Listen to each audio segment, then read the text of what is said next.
Not sponsored,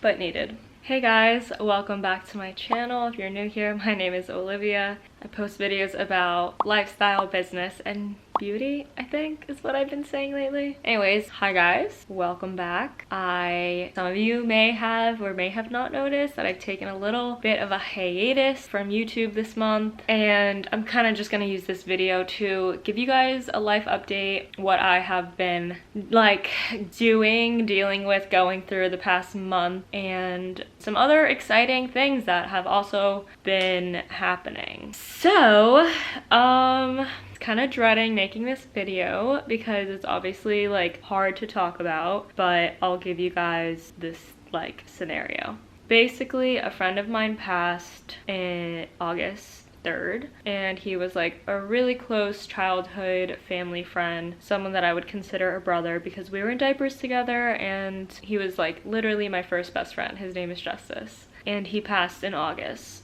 And that was like the first time I really experienced like a close proximity passing of a loved one. So that was like its own thing. And obviously that was really hard to get through. I kind of shared a little bit about it on like Instagram and stuff. And I said that I would consider doing a YouTube video about it. I never really got around to it because it's just not, I wasn't like feeling called to do it. So I kind of just, you know, let it be and like dealt with the grief on my own and like with my family and my support system. And then the first week of January, his girlfriend, who of course like myself and my family got very close to while grieving Justice. Ellie, you wanna come in the video? Come here. Come. Ellie, come. Come here. Ellie, come. I have to like beg her to come. Ellie, come. There we go. Okay, sit, lay down. Be in my video. This is my fucking emotional support animal. I love you. Okay, so the first week of January, Justice's like girlfriend, they weren't even, I don't want to like get too much because I really want to respect like them and their families, so I don't want to get into too much detail about anyone really, but I'm gonna just try. Ellie, not on camera. I want to try to give you guys like a very brief synopsis, and I can only speak from my perspective. Ellie, okay, goodbye. You can't do that on camera. Get it together, woman. No. I need a drink. So, Justice's girlfriend passed the first week of January, which was something like very... Ellie, okay, come here. Very obviously tragic and Ellie just unplugged and knocked down my whole light. The universe is conspiring against this video happening. As if it wasn't hard enough, right? Let's make it harder. So that happened first week of January, and obviously like it's just so weird to like bond with someone over grieving and then grieve that person. It's like such a mind fuck. So that happened, and then a week later, two other close friends like within the same circle also passed. And it's fucked up because they were at her funeral. Like we were with them, we as in my family and Justice's family, because obviously we've been like very close throughout this whole process. Like that, like our two families have literally been like the support system, like, you know, doing like dinners at their house. And so our other two close friends and two people who were very close to Justice passed a week later after Melanie. Yeah, so our two friends were at Melanie's funeral with us on that Saturday, and then they got into a car accident that Saturday night. And it's just been like, okay, so like that's what happened, and I can't really speak about anything else because like I said, I just want to respect their families and, you know, not give like any additional information. But basically, drive safe, don't speed on wet roads, and don't get in a car and drive after you've had a few drinks. It's like not that hard, and we have Uber and we have Lyft. So there's just really no reason to do that. So that's been my month. And after, like, it's just a lot back to back for one person to, like, not one person though, because I'm so, like, not alone in my process. Like I said, I have an amazing support system who has, like, we've all just been the only reason that this is, like, even possible to move forward from, as I've been surrounded by so much love and so much support.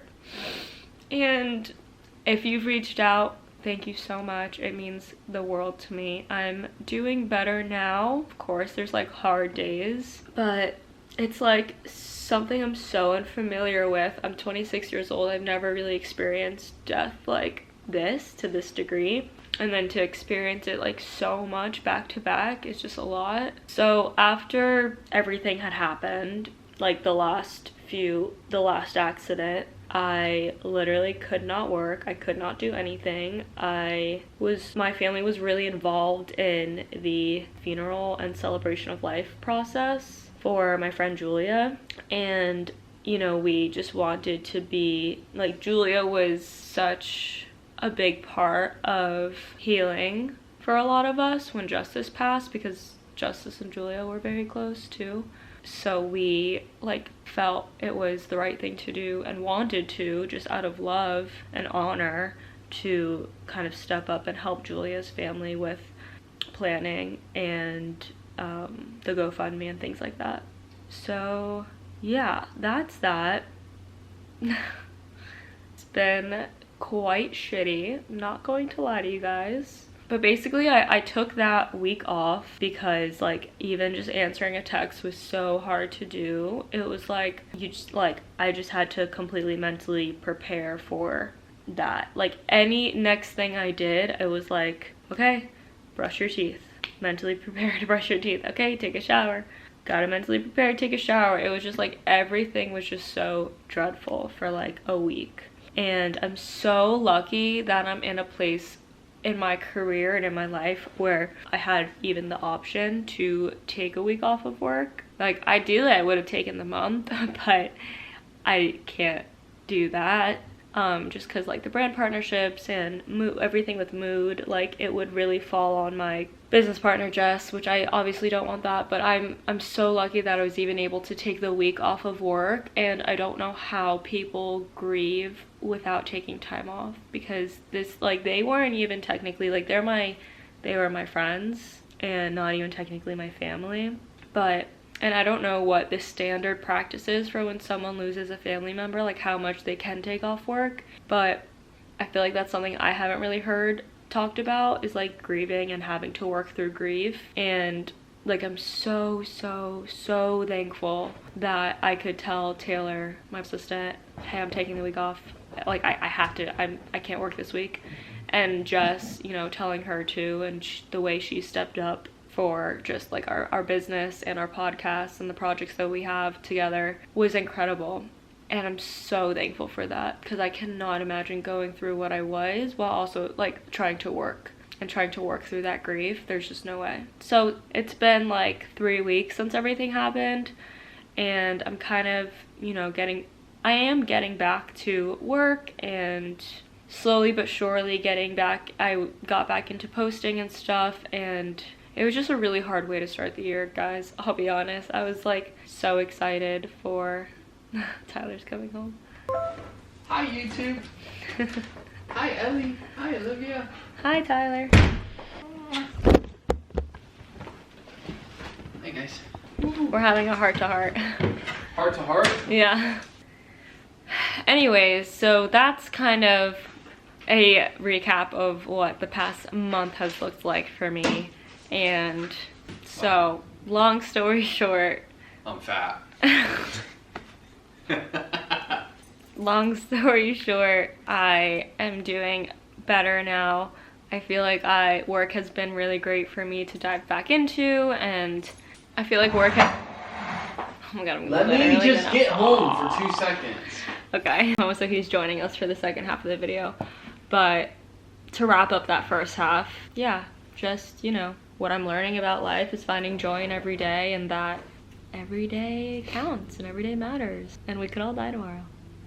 We're here for a good time, not a long time. Yeah, but I have to thank like Tyler and my friends and family who have all been so supportive and just giving me so much love and time. I don't know, there's this quote about grief where you don't like, you learn to just like live with it, right? It's like you don't get over it, you just learn to live with it. Mm-hmm. So that's what we're doing. Just sucks a little less. What? Oh, every day? Yeah, but like it always sucks. Mm-hmm. Tyler's had his experience with the... Yeah, early on, so pretty numb to it. Yeah. But I would even say that's been like interesting for our relationship too, because it's really the first time that like we had to deal with that together. Yeah, and I'm horrible with it, so... He's not good. Yeah. At Pretty all. much like a... He's like, well, that's life, we all die, and I'm like... But I feel like we came to an understanding though. Like I communicated with you that I like needed more love and affection and attention, and he gave it to me. But it's hard. It's a hard thing to navigate. Yeah. Okay. In other life news, nothing's official yet, so I don't even want to talk about it. You don't want to talk about it? No, I don't. So we are in contract on a house. And nothing is official yet, and I almost don't even want to talk about it because I don't want to jinx it. Or don't. But we're at least in contract, and God willing, our closing date is the 16th of February. Yeah. So I hope the next time you see us sitting down, we are talking about renovation plans for the new house. But really excited. It's a 2-1, really nice backyard, beautiful screened-in patio.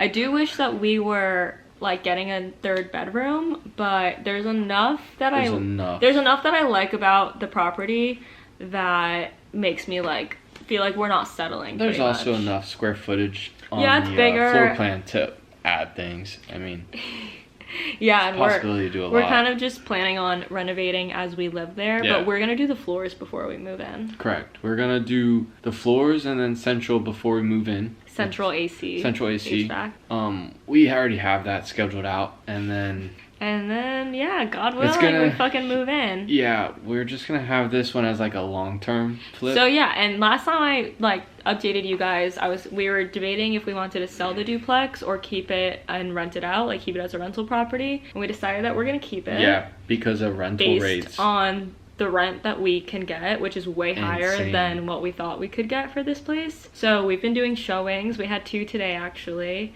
and we have a tenant in contract.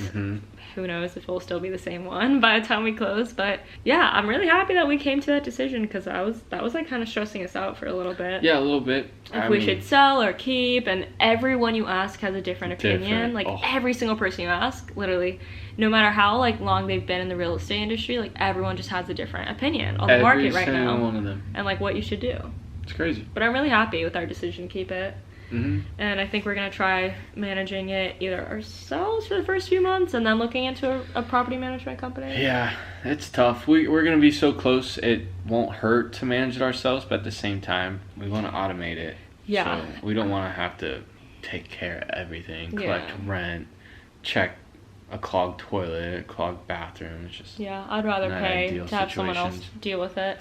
But I am excited about that. And why we're moving, I feel like that's going to be a question. Like, why are you guys moving? It's just time. It's just time.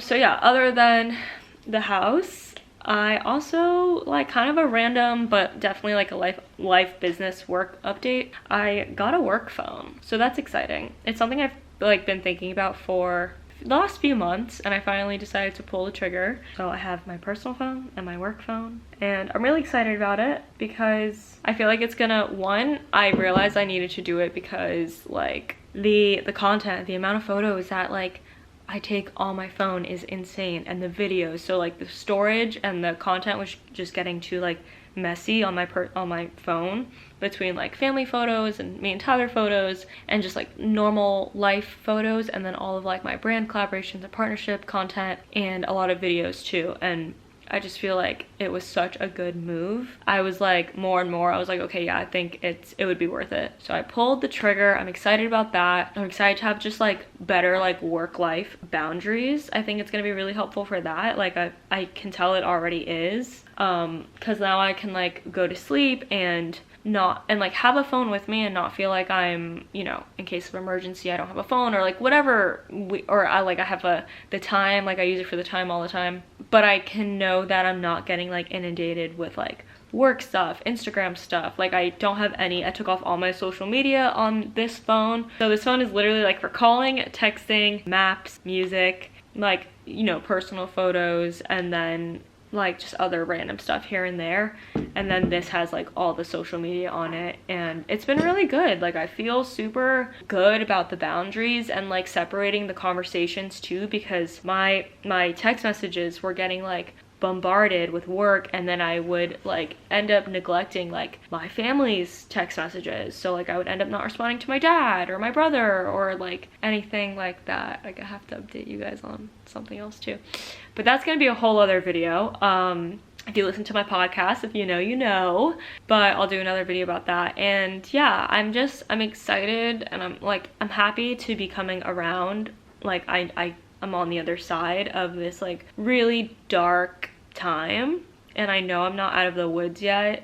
I definitely like I'm still going through the grief and the emotions, and sometimes like in a way it's good that work is so distracting, but in other ways it's like I feel like when I'm not distracted I'm just sad, and there's like no in between. Like when I'm distracted I kind of forget, and I feel like this is relatable for anyone who's also dealt with loss. It's just like you get distracted and your brain just kind of gets so wrapped up in like the tedious what you're doing, or like the busy to-do list that you have to get done, and then when you remember it, like your stomach like sinks, and when you remember again, and like every time you remember your stomach sinks. So that's just been my experience, and of course that's like the experience of dealing with loss kind of from afar, in a sense that like they weren't involved in like my just have all my animals.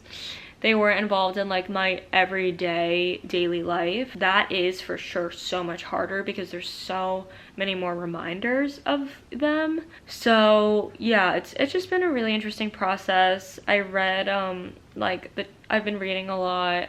I like tried to listen to a podcast about grieving, and then it just like wasn't doing it for me. But yeah, it's kind of just one of those things where you just take it day by day and you do the best you can, and that's all you can do. So I'm gonna wrap this up. This is probably gonna end up being way longer than I anticipated, but I love you guys. Thank you for being patient with me. I know taking a month off YouTube is kind of a lot, but there's no way I could have been like creating videos and creating content. So I'm happy to be back on. I'm excited for the rest of the year. I have like a lot of plans for my content, for my social platforms, and I kind of did like a little bit of a rebranding or not rebranding, but just like a re-strategizing for 2022, which I think I want to make a separate video about and share with you guys, because I did like a self-audit and took some really good notes about my content.